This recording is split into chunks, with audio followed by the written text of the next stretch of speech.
तुम्ही पण विरोधात आहात ना? मी मागतोय ना, मग तुम्ही आम्ही मागतोय ना. बाकीचे कुठं मी माझी भूमिका मांडतोय, आमच्या पक्षाची भूमिका मांडतोय, सर्वपक्षीय बैठकीत सुद्धा मांडली. आम्ही गांडू नाही. हा देश महत्त्वाचा आहे. या देशावर जर नुसते बोलघवडे राज्य करणार असतील, चुन चुनके मारेंगे, घर में घुसकर मारेंगे, ये करेंगे, आणि तुमचे प्रधानमंत्री 8-8 तास नटनट्यांमध्ये राहत आहेत, काय की नाही, काय दुःख चेहऱ्यावर. 27 जणांचं दुःख किती मोठं आहे. साधा एक माझी अमुक अमुक जरी मेला तरी 3 दिवस राष्ट्रीय शोक आपण व्यक्त करतो, अर्धा झेंडा अर्ध्या. परदेशी माजी राष्ट्रपती मेला तरी आपण इथे राष्ट्रीय शोक सरकारी कार्यक्रम रद्द करतो. आपल्याकडे काय आहे?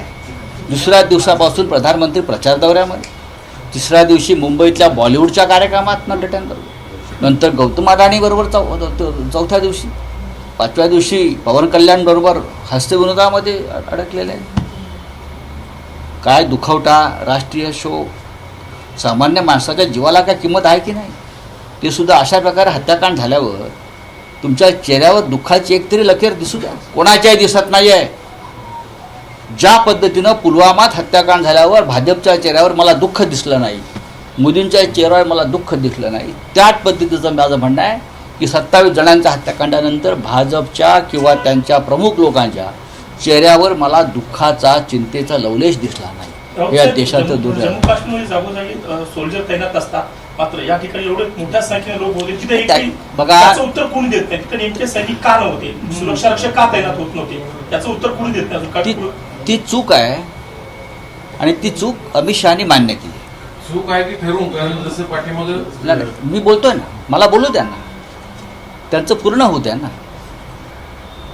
सर्वपक्षीय बैठकीमध्ये अमित शहानी ती चूक मान्य केल्यावरती त्या चुकीची शिक्षा त्यांना मिळायला नको का? मिळायला पाहिजे ना. याला जबाबदार कोण आहे? गेल्या 10 वर्षामध्ये जितके जवान, जितके पोलीस, जितके सामान्य नागरिक मारले, त्या सगळ्याला जबाबदार देशाचे गृहमंत्री आहेत. आणि ते अजूनही पदावरती बसलेले आहेत, राज्य करतायत, सत्ता भोगतायत. या देशाची अवस्था आहे. विरोधी पक्षाचे पक्षनेते राहुल गांधींनी विशेष अधिवेशन बोलवण्याची मागणी केली. त्यांनी पंतप्रधानांना पत्र लिहिलं आहे, लोकसभेच्या अध्यक्षांना पत्र लिहिलेलं आहे की विशेष अधिवेशन बोलवा.